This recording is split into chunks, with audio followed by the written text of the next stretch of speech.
for the truth with a sincere heart. So yes, they had questions about the message.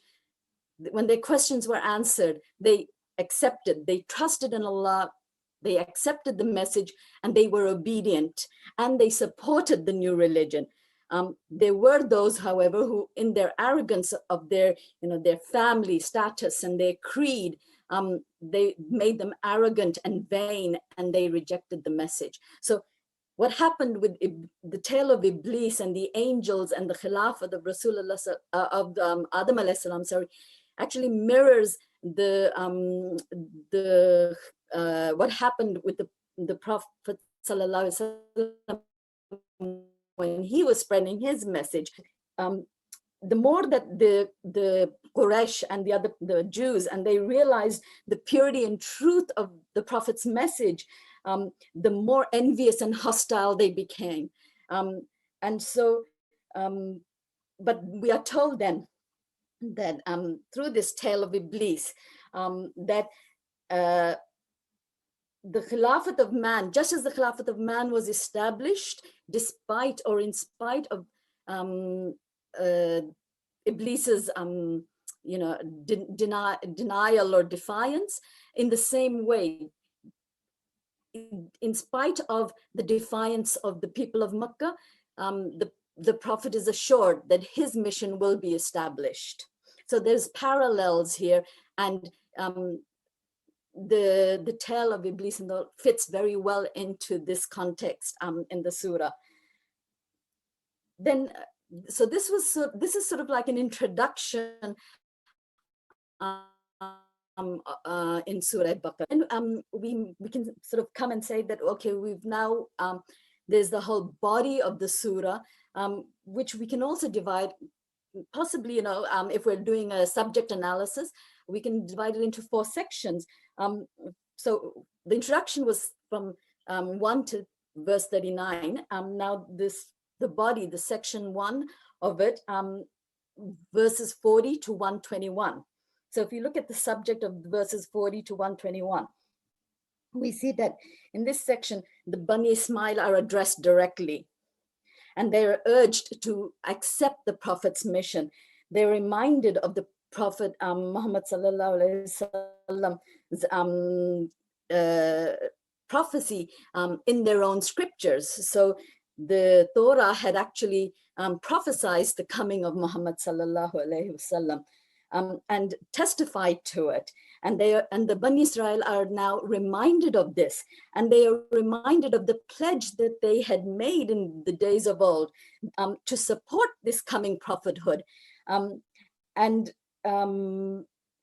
We are also reminded that all of us we are rewarded on the basis of our taqwa, our faith and righteous actions, and not on the basis of family status or clan or creed, and therefore not to be arrogant in the face of it, to be in search of truth, to be humble in the search of truth, and not to be arrogant, not to be close-minded.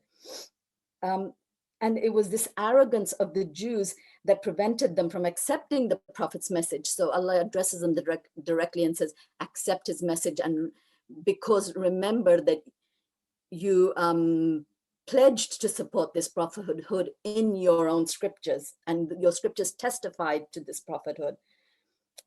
So don't be arrogant about it.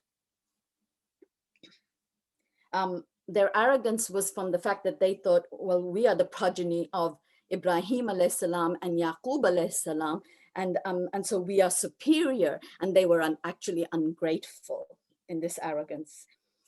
And so Allah says that they need to relent to Allah and to accept the message of the Prophet sallallahu alaihi wasallam.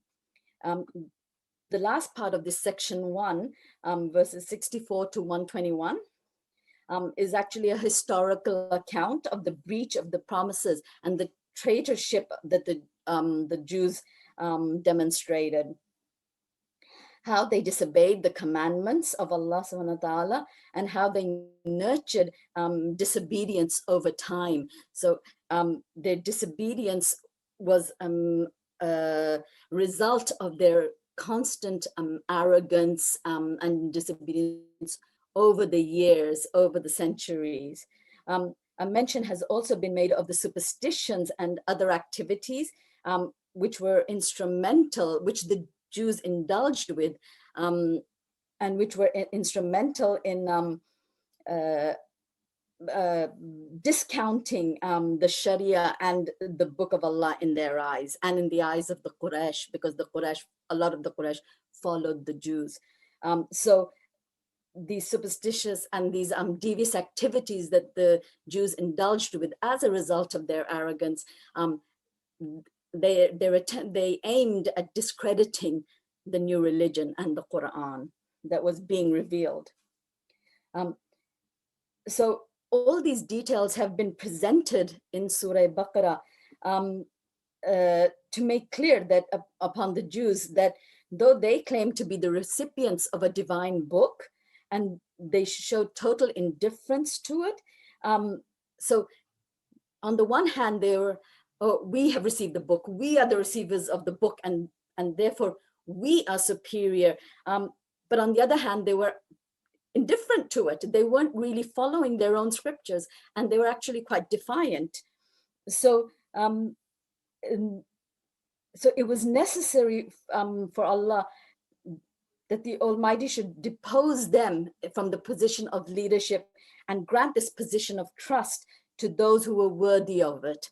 So Allah subhanahu wa ta'ala tells us that when a people, when the Bani Israel were disobedient, then Allah took away their leadership and gave it to another people, which was the new Muslim community, because they were to be more worthy of it.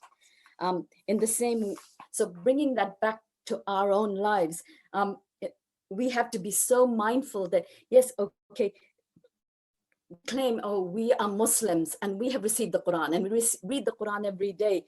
But in how many ways do we actually implement the Quran in our daily lives?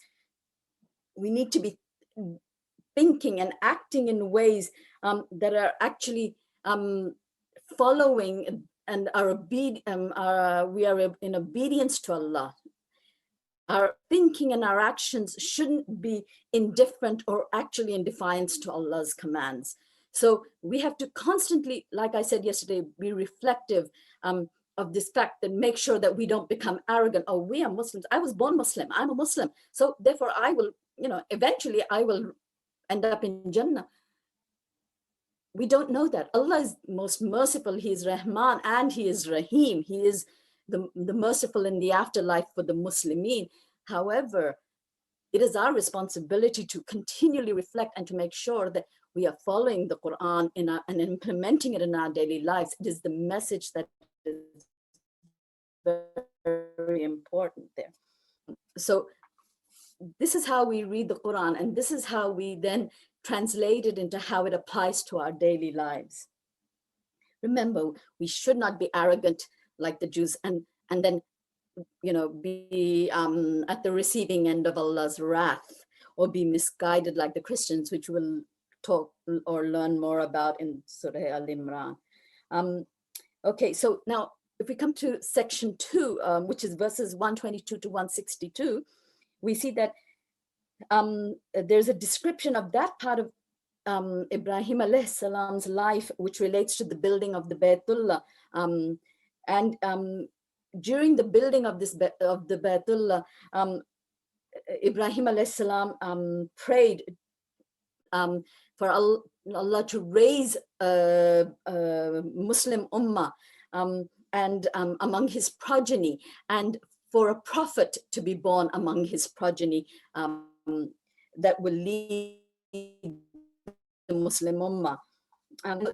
Through this revelation, it's made clear then obviously that the religion of Abraham or Ibrahim alayhi salam and his descendants was Islam and not Judaism or Christianity.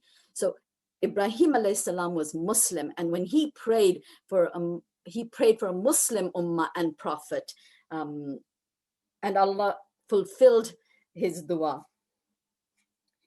And so in accordance with Ibrahim alayhi salam's dua, the ummah Qibla was actually Baytullah and not Baytul Muqaddas, and that was only a temporary Qibla, and it was soon changed in the times of Prophet Muhammad sallallahu alaihi wasallam. So the purpose of narrating this whole tale about the building of the Qibla, the Kaaba and Baytullah and the Qibla, it's to highlight that Abraham's prayer or dua was answered in the prophethood of Rasulullah sallallahu alaihi wasallam, and that he was the true inheritor of Ibrahim alayhi salam's mission. So the end aim here is to expose the treachery of the Jews and their arrogance and the way they changed the scriptures in order to suit them, and they denied the prophet's mission.